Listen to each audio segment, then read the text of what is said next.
Samantha turned as she opened her eyes, then yawning. Huh? Why is she in her room? Didn't she fall asleep in Bryan's car? Maybe he brought her home, the ice. She stood up and looked outside the window.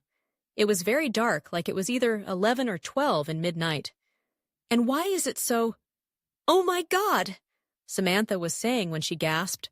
I haven't made medicine for Mum. Samantha panicked as she ran to her mum's room to see her mum sleeping peacefully. Mum! Please wake up, Samantha said as she pat her mum softly, making her mum to stir a little. Then her mum opened her eyes. Mum, are you feeling dizzy or weak? Is your chest paining you? Samantha rushed her question. Well, am okay. You forgot to prepare medicine for me. Thank God Bryan made for me herbal medicine more better than yours. Her mum muttered and pat her hair with a smile. Go to sleep. Samantha smiled as she ran to her room, closing the door. Thank you, Bryan, Samantha thought as she sat down beside her window, staring at the moon. Fast forward to Monday. Samantha buttoned up her shirt, then wore her skirt. Well, what she calls it is mini skirt, actually. Sometimes she asks herself this question, is that what Korean girl wear, and be shamelessly walking around the school? Then grabbed her school bag and ran down the stairs with a smile on her face. Good morning, Mum. Samantha pecked her mother's cheeks. Morning, dear. Hope you slept well. Mrs. Ann asked, and Samantha nodded. Let me prepare your food for you. Samantha walked to the kitchen and prepared braised pork with rice. She served her mum, then she grabbed a hamburger. I will be on my way, Mum, Samantha muttered and ran out of the house before her mum could say any other thing. Huh? Samantha raised an eyebrow when she saw Bryan inside his car. Is like it was just now he drove in. He came down and walked up to where she is, without warning. He crashed his lips on hers, pulling her into a soft and passionate kiss. When Samantha recollected herself, she quickly reciprocated it as they were lost in the kiss. A car horn was heard, and they quickly pulled away. And that's when they noticed that they were in the middle of the road. They quickly went to the side, and the car moved. Oops. Sorry, Samantha muttered sarcastically. It's supposed to not be a sorry, but a thank you. Thank you for spoiling the moment. Note the sarcasm. Let's go. Bryan opened the car, and she sat down. Then he walked to the driver's side of the door and opened the door. Then he sat down too. Thank you, Samantha said, and he raised an eyebrow. For what exactly? Bryan asked, and she smiled. For taking care of my mum. You don't have to thank me, Bryan muttered as he ignited the engine and drove away. At twinkling high. Immediately, Bryan's car entered the school. Their normal, regular admiring started. Is Bryan! I miss his hot face and body. I wish there are no weekends, so I will be seeing him every day. I love you, Bryan! Bryan came out and closed the door. He walked to the other door and opened it. Samantha came down from the car. What is that not the new girl? What's her name again? Is the new girl Samantha David?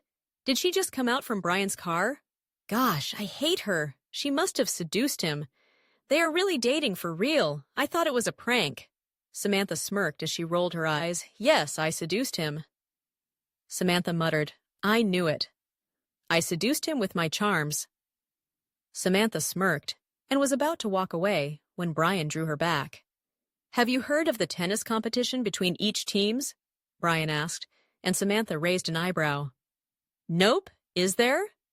Samantha asked. Yes, the question is, can you play tennis? Bryan asked, and she bit her lower lips. A little. A little wouldn't help you to win the school's queen bee seat, okay? Bryan scoffed. Then what should I do? Samantha asked, and Bryan smirked. When you have a smart, talented, and hot guy as a boyfriend. What did you need again? Of course I would teach you.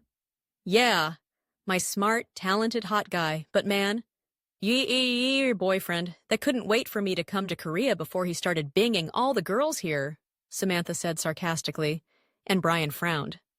Oh, don't give me that look. Am I lying? Samantha asked, and the bell was heard. Okay, I will see you later, Samantha muttered and waved at him before walking, but suddenly she ran back and stepped on him with her shoes. Ouch! Damn! Bryan cursed while Samantha winked at him. I forgive you, babe. Bye. Samantha ran away. This girl! He smiled and walked to his class. Wow! So your parents said that even when they found out she is pregnant? Bryan asked with wide eyes. Yes. Wow, you're really in a hard situation. Bryan muttered, imagining himself in Jeremy's shoes. No, he quickly shook his head.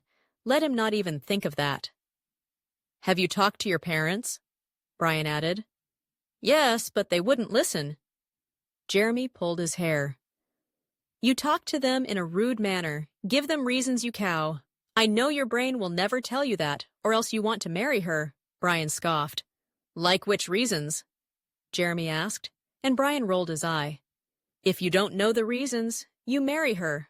Don't say that, am frustrated here. Jeremy frowned and glared at Andy and Adrian, who was playing game. My name is Zach. Zach, a new guy said, but everyone was staring at him weirdly. He looked like a villain in a movie. A long cut ran from his eyes to his cheeks. Even his name is ugly. He sat next to Lily, Samantha, and Jane. Lily and Jane quickly moved back and pulled Samantha too.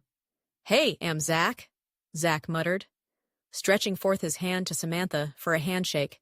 To not make him feel bad, she shook hands with him. His hand was cold, so cold not like Bryan's own, who is always warm.